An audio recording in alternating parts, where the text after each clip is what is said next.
After the Apocalypse, a pandemic survival story. Season 2, Episode 6, Scorpion.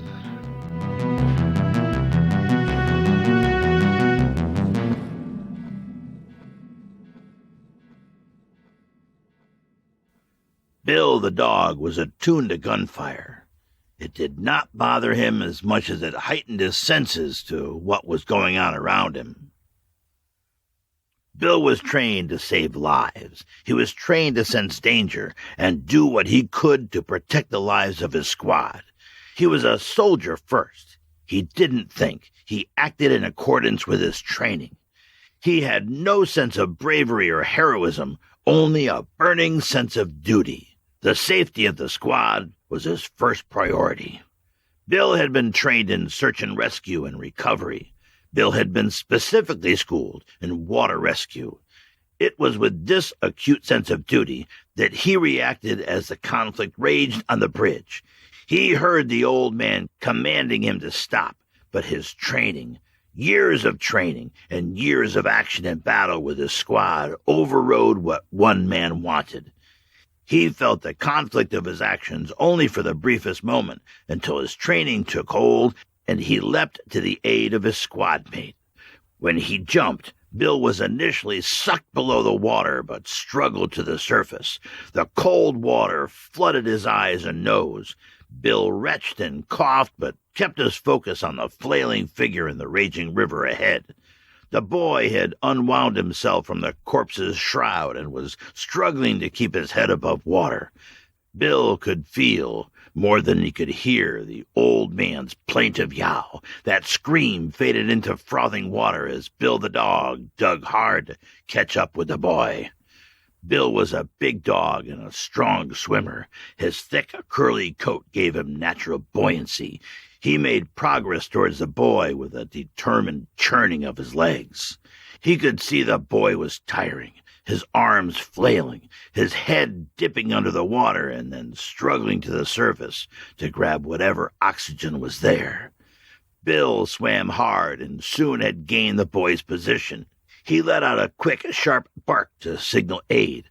Bill bumped the boy with his hip, turning his head to give the boy access to his harness as he had been drilled to do. The boy groped, scrabbling with cold fingers to grab the dog's harness. Fingers slipped once, but managed to find purchase on the second try. Timmy stuck one hand and arm under the dog's harness and attempted to tread water with the other, kicking weakly to stay afloat with the dog. The boy held on, and Bill swam hard, taking a path downstream towards the shore. The roar of the water grew louder as the river narrowed into a set of fearsome rapids. Large boulders forced the flow up into standing waves and then down into sucking vortexes. The flow was chaotic, and there were tree limbs, debris, and other flotsam mixed with the rocks. Bill needed to get to shore with the boy. If not, they would both be pulled into the violent rapids. They would be battered and torn to shreds like tree limbs going through a shredder. The river's might that had powered the old mills for a century was now a force of destruction. Bill pushed hard to the bank, but the boy was dragging him down. They were both struggling to breathe. They fought for gulps of air around the sucking water as it battered their heads. If only he could make it to the shallows and get some traction, he could drag them to safety. He was close, but the river was pulling them back into the deadly center flow with a persistence and aggression that bordered on malevolent. Bill was struggling. The boy felt like dead weight. Bill was reaching his limit. He was tiring, but would keep the struggle going, keep the effort going until life left his body. His training was strong, but that wasn't the only thing. His innate animal drive was stronger. That was his certainty. That was his heart. Just as they were being pulled into a deep hole, Bill's feet and body bounced against something hard. Something solid was wedged in the rocks of the rapids, something big and metal. Bill's toenails scraped and caught traction. It was a Humvee from the bridge. It was lodged on its side in the rocks. The river had filled it with water and trapped it there. The bulk of the truck created a relative calm spot in the midst of the rushing water that Bill could use to make it to the next rock and then possibly to shore. It was fortunate that this blockage appeared when it did, because the boy had nothing left. The last thing Timmy saw before he lapsed entirely into the shadow world of unconsciousness was the shattered corpse of a man dangling unnaturally from the open roof of the truck. It was held in place by a gun strap caught on the roof mount. The body wavered heavily in the current, a grisly bait for an angry and hungry river god. Using the truck as a breakwater, Bill was able to drag the exhausted and hypothermic boy out of the raging flow to the boulders at the river's edge. The boy wasn't even holding the harness anymore, but his hand and arm were wedged in it as Bill dragged them both onto dry land. The boy's hand slipped free of the harness with the gravity of the shore. Bill paused to do a tremendous shake of his whole body, a shimmering display that sent a rainbow of water in all directions before he returned to inspect the boy. Timmy was still alive. Bill could sense that, but the boy was unconscious and shivering violently. He lay with his torso on the gravel shore and his legs in the water. The current was lapping at his feet. He had one shoe missing.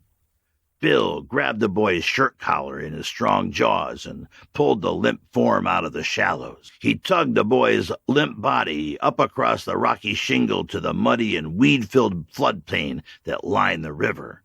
The big dog gently laid the boy on a patch of dry grass in the open a few yards up from the river's edge. Bill sniffed at the boy. He nudged and licked the boy. He whined at the boy. He gave 3 short, sharp barks, hoping to alert any other member of the squad. But he was at the end of his training. The big dog was frustrated and stuck. He physically felt his inability to help the boy. Bill had been trained to fight and save lives, but he was a dog, so he did what a dog would do. Bill the dog curled around and over the shivering form of the boy. Timmy, he didn't know what else to do. He could lend his body heat and guard until the squad found them. It was what his instinct told him to do.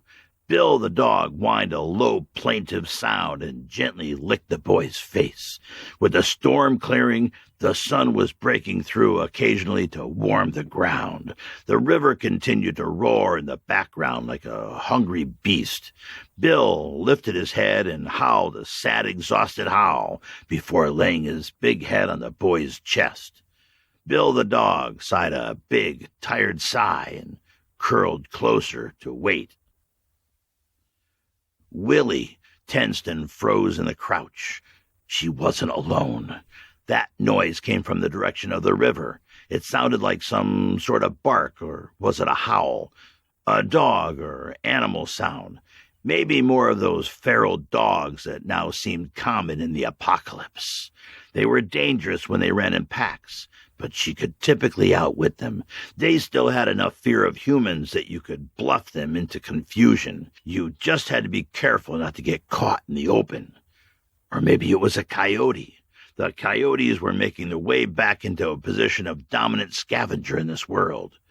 Their territory was expanding, following the river. She could hear them at night celebrating a fresh kill with their eerie screeching in a crisp winter air. In the still of the night, the coyotes sounded like the screams of demented children being tortured. Just thinking about it sent a chill down Willie's spine. Coyotes were designed for this new world, she figured. They were smart, sneaky, and violent opportunists. What was that story the crazy old guys on the stoop liked to repeat? That only rats and cockroaches would survive the end of the world. Looks like they'd have to add dogs and coyotes to their list. Now, without humans around to push back, there would emerge new top dogs to rule the crumbling wastes. She thought back to the urban coyotes that lived in the parks of Atlanta. They moved in the shadows and survived, even thrived in the city, despite being surrounded by dangerous humans who wished them harm. A familiar feeling, she thought, lifting an ironic smile. Willie had a lot in common with coyotes. She, too, had survived and thrived in the projects of Atlanta while being surrounded by dangerous humans. She waited patiently for a few minutes in silence and listened hard to the dying storm, but there were no more telltale sounds. She should investigate. One of her scavenging routes ran along the river's edge. She was familiar with the territory. It had become a front yard of sorts for her. She made a habit of checking the periphery on her daily rounds. She had set some animal traps and taught herself to catch, clean, and cook the game. She had done it more on the whim of an intellectual challenge, a city girl like her acting like one of the TV mountain men or 18th century pioneers that she read about while hiding in the city library. She had also set some subtle markers at early warning systems of a sort, do-it-yourself tripwires and deadfalls to warn her of approaching or lurking savages. Her wits and paranoia had kept her alive this long. Despite that, she didn't see her current situation as a particularly safe one. She hadn't seen anyone since those savage men swept through the area. They were easy enough to hide from. No need to run. If you ran, they'd chase you. Better to hide. And she liked her place close to the river. The river constantly provided interesting things for her to salvage, especially after the storms. There were useful cast-offs sucked down the stream and thrown up onto the banks. This stretch of river, upstream and downstream of the rapids and waterfall, was especially generous. Early on, there had been bodies, gray and bloated corpses, flushed down the river like human-shaped excrement. Now the corpses were gone, replaced by bones. Brown jumbles of human bones on the riverbank like seashells on an ocean shore. This last part she imagined from her books as well, because Willie had never actually seen an ocean up front and personal. But she imagined that she could smell the salt, feel the spray, and hear the waves like, what was that name? Ahab, the guy who chased the white whale. She didn't know anyone named Ahab. She knew a guy named Akeem. He was a friendly man with a bright and friendly smile, who swept the curbs in the morning when she waited for the bus. Probably dead now, Willie thought without much emotion, and gathered her dreadlocks into the twist behind her head to keep her eyes and ears clear. She pulled up the hood of her shirt. Sensing nothing, she uncoiled herself from her crouch and began to circle downwind from where the sound had come. The white noise of the river increased as she crept along the trail in the brush, alert and stealthy. She knew these trails as well as any rabbit and felt the orientation of the land around her as she moved. She crested a small rise just above where she thought the noise came from, slipped a short-bladed knife from its hiding place in her sleeve, and moved cautiously forward. On a grassy opening next to the rocky beach, she could see outstretched human legs. There was some sort of large animal laying there, too. It looked like a big dog or a wolf. At first, she thought she had stumbled on the scene of a recent kill, but there wasn't any blood, and the dog, or whatever it was not eating the figure. It looked more like the dog was sleeping on it. She scanned the area for more dogs or other threats and didn't see anything. She hadn't heard a sound since that last howl 20 minutes ago. Strange. What was going on here? Just what had the river gifted her this morning? The big dog raised his head and looked in her direction. Willie froze. Damn, she thought. The dog stared hard at where she was hidden. She didn't flinch, but somehow it had sensed her, because its lips pulled back and revealed an impressive set of yellowing teeth. Bill sensed something. He sensed a threat. Someone was there. He raised his head and saw and sensed a shadow form in the brush. He tensed and waited, on alert. A hooded figure rose slowly from its crouch and came into the open. Bill saw the weapon in her hand and rose as well, muscles tensed and teeth bared. The boy still breathed, and Bill would protect him, as was his duty. The dog had seen her. She could see that it was a dog now, a big one. It had a mass of dark gray curly hair and a big head and a weird-looking curled tail that stuck up from its ass like a flag. It was wearing a vest of some sort. Definitely not a feral dog. What to do now? She really had nothing to gain from tangling with this dog. And did she really have a reason to care about this person? Just another body in the apocalypse. She could build a mound as big as a school bus from the bodies she'd seen in the last 6 months. Their graying skulls leered at her from the river's edge. But something in her was curious. What did her grandma used to say? Curiosity killed the cat, which was code for keep your head down and mind your own business, child. Willie rose slowly and took a step further into the open. In response, the dog rose with bared teeth and raised hackles, its eyes locked on her movements. It seemed to be protecting the body of a boy. She could make out now. She stopped moving. Agitated as the dog was, it was clearly in a defensive stance. She went through the motions in her mind. If the dog came at her, it probably won't go straight for an attack. It would feint first to scare her off and pursue if she ran. She had learned that with dogs, the last thing you wanted to do was act like prey. With dogs, you had to act like an even bigger, meaner dog. Willie stood up straight and looked at the dog directly in the eye. She raised her empty hand high in the air to give her even more height and said in a low and commanding a voice as she could muster, "No." Bill flinched when the girl spoke the familiar command. He momentarily lost his snarl and sank back a little.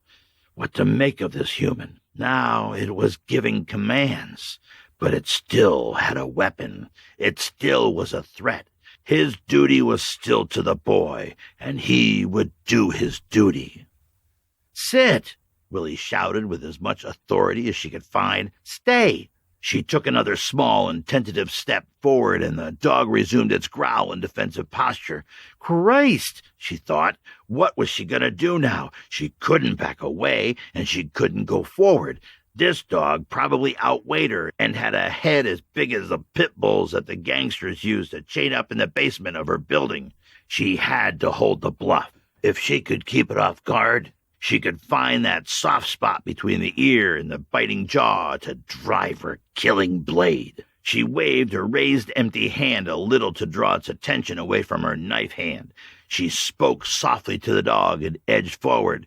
"Hey, big guy, who's a good doggo? That's a good dog." Bill heard the soft words from the girl, but he also sensed her fear. More importantly, he saw the weapon and knew what to do. He had trained through the scenario. He had acted it out on cushioned trainers and in the field with real human threats. Bill knew what to do. When she got close enough, he would attack. He'd seize that weapon-holding arm in his big jaws and crunch the flesh and bones of it until the arm was useless as a weapon. Then he would tear at it until the threat was gone. He waited for the moment. She didn't want to kill this dog, but she would, and it wouldn't keep her awake at night. She did what she needed to survive. Willie continued to coo soft words to the dog and make movements with her free hand to distract him. When he came at her, she would bring that hand down and grab the harness behind his head to hold off those teeth while she brought the blade up. It was going to be tricky. She'd have to move fast. "Good doggo," she said. "Pretty doggo. I'm just gonna pet you. Easy doggo." Bill readied himself. Another few inches, and she'd be in range. Willie gripped the knife handle tighter and prepared to flash it out like a cobra strike as she had practiced over and over again in her small room until she could do it without thinking. A graceful, deadly cobra strike that would be the end of this dog. The dog straddled the boy's body and prepared to tear off the arm of his intruder. The girl circled closer with small dancer-like steps. She was like a scorpion preparing to strike, with one hand poised above her and one held low. The two combatants hung on the verge of a violent reckoning, a deadly snapshot of survival in the apocalypse.